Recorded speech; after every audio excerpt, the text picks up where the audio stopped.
40K profit. So I get the property for 290.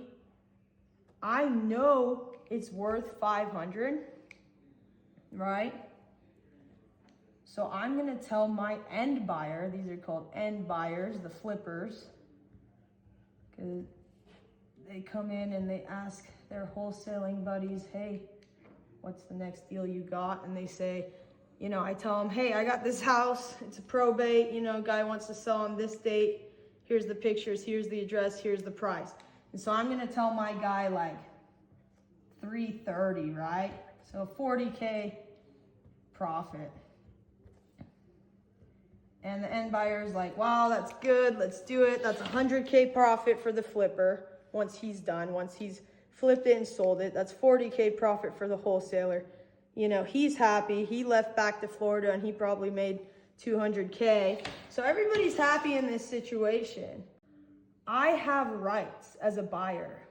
You know, I have buyer's rights. Once you have a contract, you have rights. So as a buyer, I have rights, and I can assign my rights. I can assign those rights to another buyer for a certain price, a certain fee. So I'm assigning it for a fee, a flat fee. And what happens is the flipper comes in and he puts in all the money. He buys it for 330.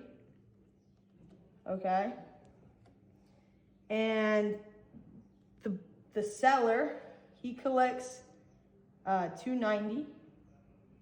So the seller gets 290 out of his 330.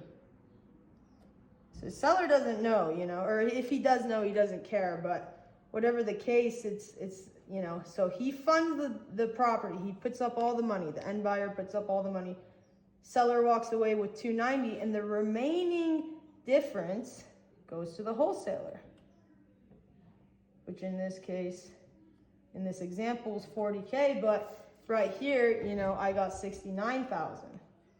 So it goes to the wholesaler.